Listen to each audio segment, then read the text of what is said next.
evening. I'm Rick Dash, and this is Rick Dash Presents.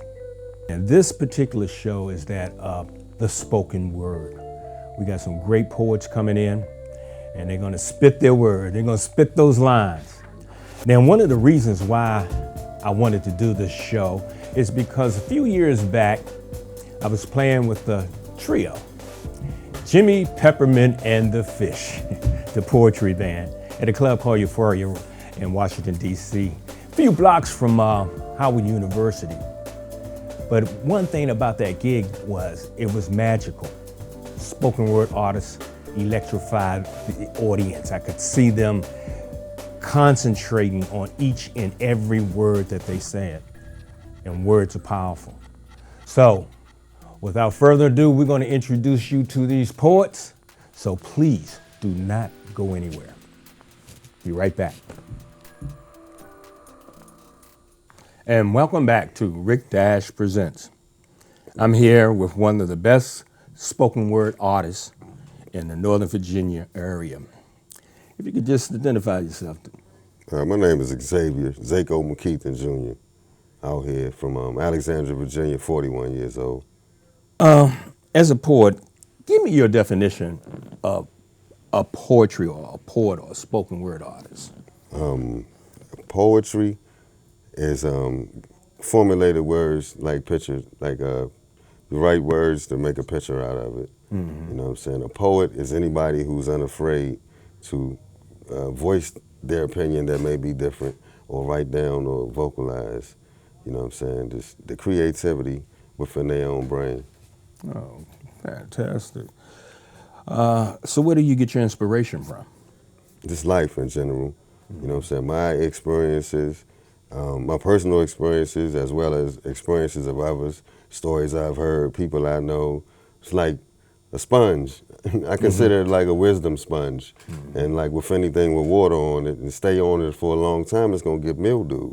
So what I absorb, I gotta go wring it out somewhere else so I can make room for some more. So inspiration comes from all different directions. So what do you personally get out of your poetry?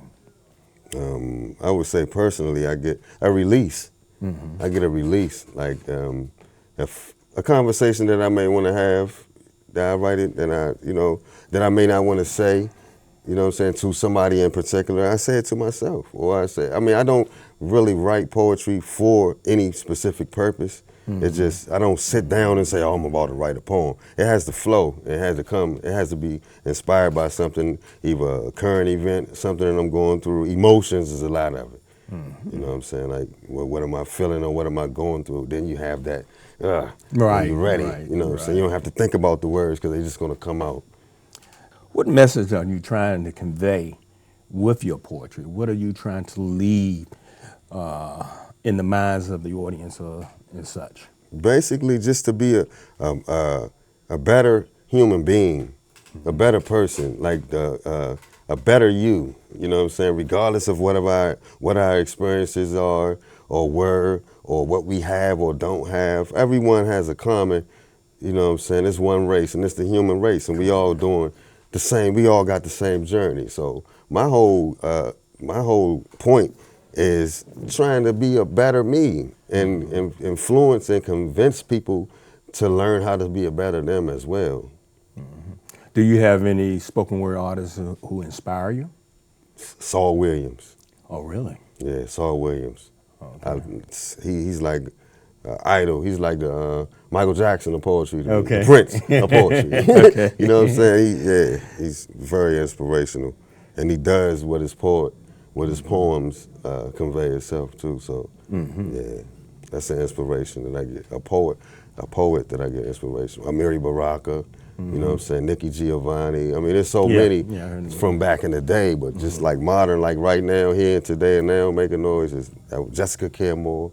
Okay, we're gonna listen to one of your lines right now, right? Yes, sir. Okay, so we'll be right back with Xaco. Good evening. I'm Xavier, Xaco Mckethan. The title of this poem is called One on One.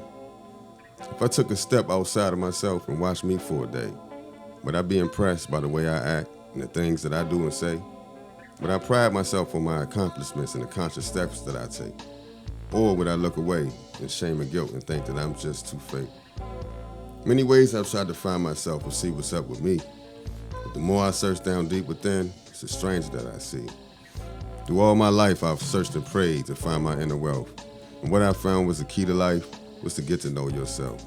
Once you know this, man, you're on your way, but you still haven't reached the goal. Because to obtain this precious key to life, you must master self-control.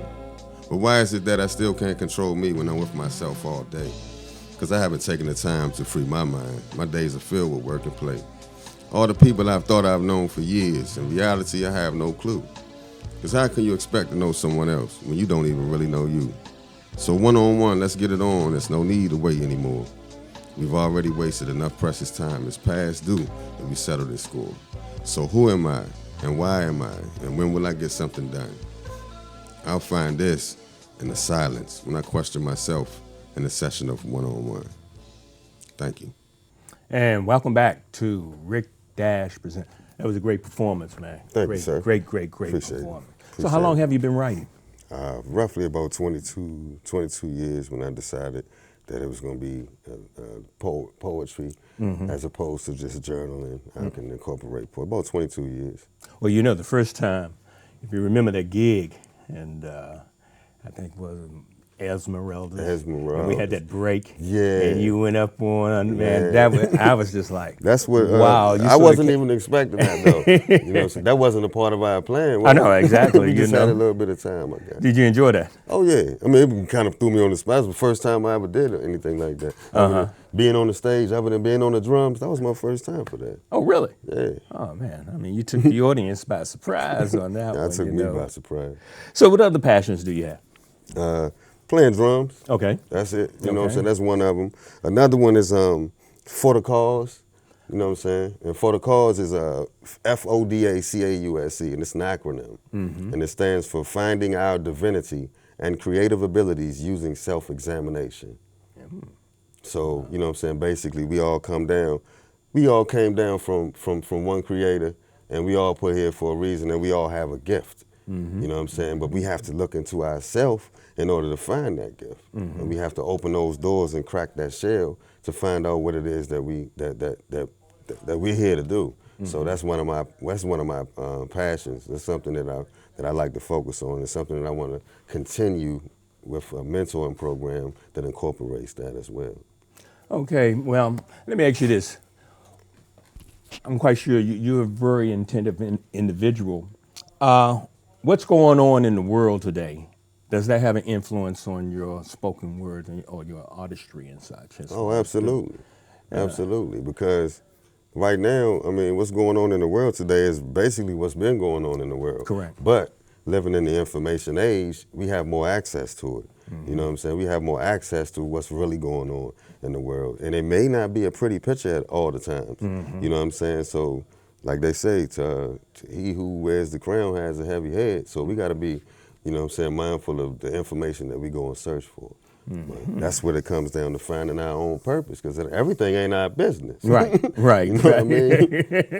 Important question. How do you think that other people perceive us, you know, outside the United States? What do you think their impression is of us? It could be a gift and a curse, because we're the best nation on the face of the planet right now. But at the same time, coming from the perspective of somebody else, it depends on what their experiences was or were or is with the country in order to know how they view us or how they see or perceive us. But no doubt a superpower of the world. Oh, You know what I'm saying? One of the best places to be on the face of the planet right now. We're free over here, I mean, like, in a sense.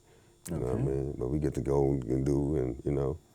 But yeah, we're headed for a good place. I think we're headed to a good place. Okay. We're on the right path, headed to a good place because of like-minded individuals that are searchers and that are people who are motivated to change and motivated to change not just the world, but starting with their communities and their households. And it's more people awakening now. Even though it's a lot of ignorance that's shown and a lot of negative statistics that are shown, you know what I'm saying? By and far, more people are becoming aware and awakened and care and compassionate towards each other. They're fellow human beings, Correct. regardless of race, nationality, religion, or anything like that. People care more now. So I think we are headed in a good direction. And does that give you inspiration? That does give me inspiration because it's not so doom and gloom. You know what I'm saying? Like, oh, this is happening, that is happening, so the world going down because this is happening. Or, you know, I'm an optimist in spite of anything. You know what I'm saying? I'm not an unrealistic optimist because that could lead you the wrong place too. But you know what I'm saying? But yeah, I'm an optimist. I see things going in the right direction. That's good. There's some people who look at us negatively now. Of course. You know.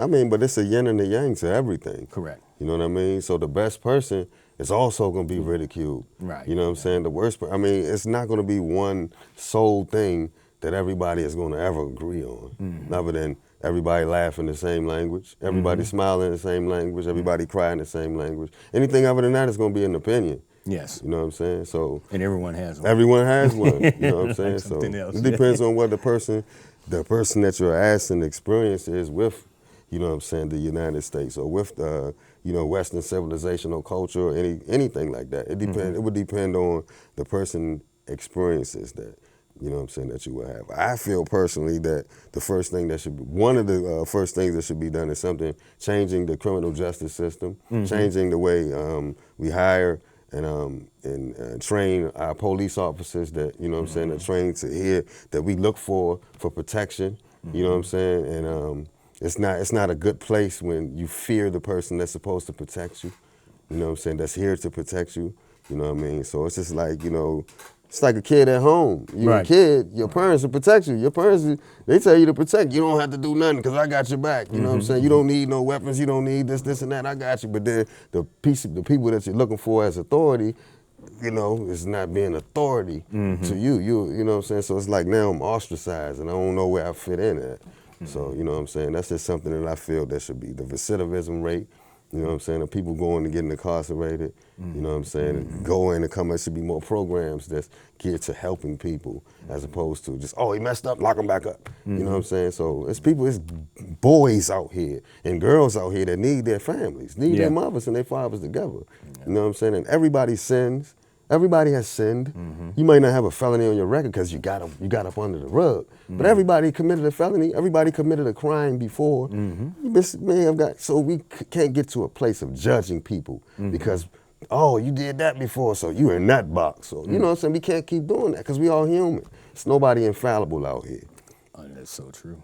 That is so true. Then you have a son. Yes, sir. I got 2 sons. Oh, you got 2 sons now. Oh, okay. I never knew that. Yes, sir. So what do you get inspiration from them? Of course. Okay. Of course. I talk to my baby. Well, he ain't no baby. He's 10. You know what I'm saying? But man, wisdom from the mouth of babes. It surprises me every day. You know what I'm saying? Like, I learn from him. And how old are they, Xaco? My kids. I have an older son. My first son is 22, and that's Elijah. Okay, right. And I have a daughter that's 19 named Chandra. Okay. And Xavier the third is 10. Okay. All of them in March. Ask me how last month. I don't know. You planned that, huh? Yeah.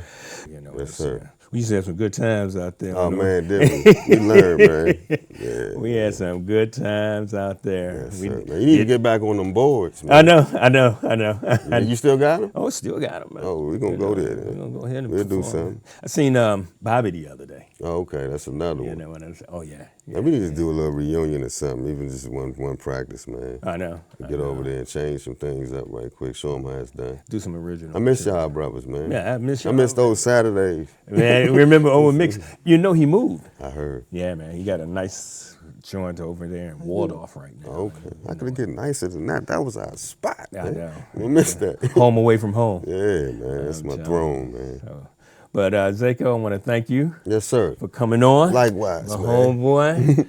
This is right here. So we'll be right back with more Rick Dash Presents. And welcome back to Rick Dash Presents. I'm here with one of the best spoken word artists in the DMV. Would you please introduce yourself, sir? My name is Kwesi Jawara. My poetry name is Color Me Poetry. And where are you from? I'm from Alexandria. Okay. Native born. And it's been good. Alexandria's been good to me. Well, I'm gonna tell you one thing. We grew up together. You know what I'm saying? They used to call us the Graveyard Boys. Yeah, You know what I'm saying? Absolutely. On the south side Alexandria, man. Thanks for coming and being on the show too, bro. Thank you for having me. Well, let me ask you this. Give me your definition of a poet.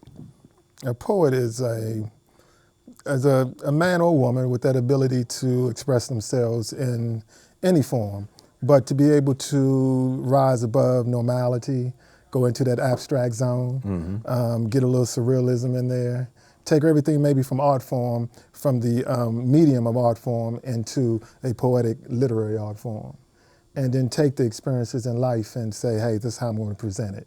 Bad or good, right or wrong, this is where I'm going. This is who I am, or what I see through my lens. You know. So where do you get your inspiration? Pain. You know, I always say rain wash away the pain. Poetry wash away the pain. The more pain you feel, the more ability, because pain is a real powerful energy. It's a strong energy. So joy, so you don't even think about anything when you're joyful, but when you have pain, you think about how to navigate through life, what you should do, if I should turn left or right. So it's the pain and the experiences that I. What do you personally get out of your poetry? What? I don't even know what I get out of my poetry. what does it come? What comes? What's the reward there? I think poetry for me is to help me keep going. I mean, selfish as it sounds, without poetry I would be dead. Without poetry I would be lost. You know, as a young child, growing up and being an introvert, poetry saved me. And with every challenge I meet and every wall I hit, if it wasn't for poetry, I would have stayed down. So poetry have definitely liberated me. It has freed me. It has made me still say, I'm going to be resilient.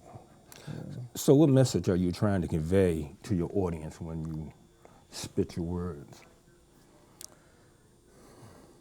Whether the audience, whether somebody read my written form, whether they like it or dislike it, they have to turn on their mind. I want someone to read it twice or to listen to it 3 times and they say, man, I hate that poem, or I like that poem, but they got to keep listening to it or reading it to understand why they dislike or like it. Right. So now the mind is on, and if the mind is working, God, man, what can we achieve? It's remarkable what we can do, you know? What was your first poem that you wrote? I did a poem called Time. I wrote that poem I was 16. Oh, really? Oh, okay. Yeah, I was 16 when I wrote that poem, and I'm over 25. So, but that's the first poem. It was the poem that liberated me. You know, the human mind, color, phased with time, subliminal mind, incompetent, man and woman confused, alone, without each other, help us. Black, proud together with time, Negro power, animal could be, maturity, none from man, white man, this world destroy land, nothing here for me, for you, for her, for him, for us, God. Later, tomorrow, new generation, a black generation for eternity. Never will forget that poem. It was the first one. It was the first one. That was your first one? Yeah, the very first poem I ever wrote. Oh, man, that's fantastic. And each and every day you get a new one? Yeah, I write. Some days I might do 12 poems. Really? Yeah, and if I'm driving in my car, I turn on the mic, hey, this is what I got to do. You know, so I'm inspired by everything around me. Okay. So I'm inspired by a bird flying across my car. He might even do something to my car. I'm inspired to write about it. So everything around me is inspiration. Even here today is inspiration. So I'll get in my car and start spitting a poem on my way out. You know? Fantastic, fantastic. So what we're going to do is, what's the name of the poem you're about to do? A Kiss. A Kiss. So we're going to do A Kiss by Kwesi. So we'll be right back. Protests and marches. Protests, marches, and boycotts. Protests, marches, boycotts, and strikes informed the world that Negroes could no longer be victims of psychological cannibalism. In a world where racism stood on high and we was considered genocide, sprayed with opesticides, a few of us died and screamed Uncle Tom, but most of us rise and took 2 steps forward, held up our fists and gave Capitol Hill a kiss.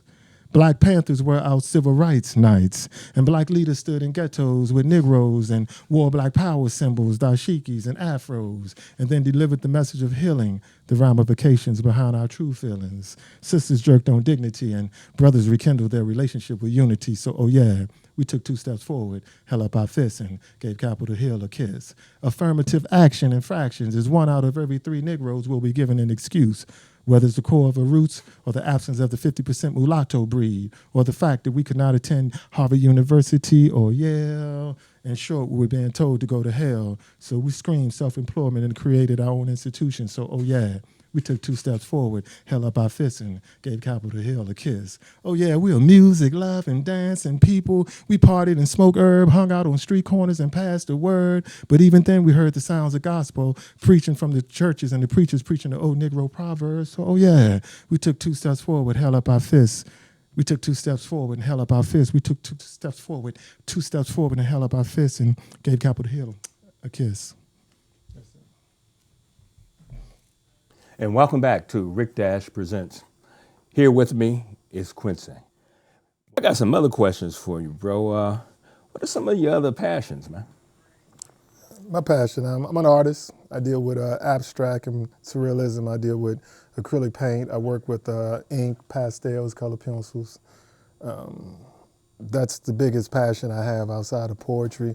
And I'm working on a program for ex-offenders to help them reacclimate back into society, to help them get the possible skills they're needed to even make it to the interview or be inspired. You can have the interview, but they have to be inspired to go. You can have jobs for them, but they have to be inspired to go to work. They have to have a reason to believe that they should go to work and to not be fixated on the dream they see on television of how many athletes are millionaires or how many rappers have money. They have to understand that the real world is we wake up and we go to work. And we have to, and our checks may not be a lot, but if you, an ex-offender making 20 cents an hour, and you come out and you make $9 an hour, you just achieve something that's remarkable, okay? And that alone won't decrease recidivism, but that will help give them the confidence. But there also has to be a tool in place to get self-esteem, self-worth, and self-confidence up to a level where people say, I love me enough not to put myself in that position. So that's another nonprofit organization I've been working on. And so far I've been having an opportunity to speak with at-risk adults about employment, about opportunities out there, and that you have that ability to do it. Having been there, you know, having been there, most people won't know it, but have been there, then I know, you know, so I know what it's like, and to be there and be able to come out and say, I need to be productive. What do you decide you want? And so, yeah, that's my biggest passion right now. I've had the opportunity to hire a lot of people from out the system, and it's been a remarkable results. You know, Fantastic. yeah, more than 95% of them stay dedicated to work. That's very good. I'm proud of you, man. You know I am. Yeah, you know that. That's my little brother right You know there. that. You know that. Kilowatts and blacked out visions of a tainted cell. Kilowatts and blacked out visions of a tainted cell. Blew my mind battling as if in a game of chess. To the beginning of my life, to my damn near death. I smell bleach and see white sheets. I see bright lights and visions of ancient nights. I see illusions of what should have been and visions of my most terrifying sins. And every now and then I see the dreadlocks out here. And the dreadlocks out here spiral. They spiral because they spiritual and they spiritual and they spin and they spin. And because the dreadlocks are our antennas. Our antennas to tune in to the black label messages on our shirts. While we're searching for our true religion in our genes, walking in them phone pods that's on the moon while we zooted out. And the truth, the whole time, is in our north faces. Only if we can see it through our stunners that we are kings. I be human. You know, human with feet and legs and arms and a mind. And just because of the color of my skin, oh, did you know that I am white? I got tanned, and now I am right. Oh, that's right, ABC, 1, 2, 3. I'm feeling this shit from one street to another, and here we go, opportunity and understanding and unity and opportunity and understanding. Can I vibe? Oh man, Vibe is one of the crankingest bands out here right now, and understanding is something that I do not, because I do not stand under anything, because I am made in the image of the man up top that says that I have dominion over everything. So no understanding do I have, overstanding I am. I be just that earth of sand. I be that earth of sun and moon. And can I be do I have to play in a playground? And then I got to play with toys for you to think that opportunity is here for me to have the ability to 5. I be 1 and you be 2, and together we unified. So we can do anything. Oh, you know, anything. We can jump over the moon and we can talk about issues that we might not otherwise understand. I just want to be me. Colorless vibe, colorless blue, colorless red. Oh, can I be me? Because my girl is not me. She is Bulgarian, Germany. Oh, that's right. No. She can't be that. Who is she? Oh, she is the earth. She's the earth. It's the place that we have been given birth, which is where we seem to tend to escape to when we don't know our own self-worth. See? So that's where you find the pimps and the players and things like that, because they don't know who they are yet. So they keep chased back. They try to get back to where they went, where they came from. So you gotta go get this girl and this woman and that woman to try to fulfill your manhood that you should have within yourself already. So from the womb to the tomb, back from the womb, back to the tomb, the earth is the earth and the moon. That's why I close my eyes so I can visualize about her. Her flowery smile, and I just close my eyes because every time I think about her, I start to get to wondering, am I for real? I started wondering if I'm going to be the one sucking my thumb because she turned me out. I started kissing her left thigh and I went to the right thigh, and man, what was in between was strawberry, beautiful, and just unbelievable, tantalizing every bit of my body. I started thinking, I started feeling on myself, trying to, am I here? Release. Once you release, you're there. But we got to be able to know that we got to let go sometimes in order to find ourselves. You know what I'm saying? We got to let go in order to find somebody else, in order to reach somebody else. Sometimes we got to unball your fist to see what's in it. You know what I mean? So right now, I have a minute, and that's it. Do you have a website where they can get in contact with you? Everything right now is, Color Me Poetry at YouTube, and the website is in development. So, I'm Dad, and this is Rick Dash Presents. See you the next time.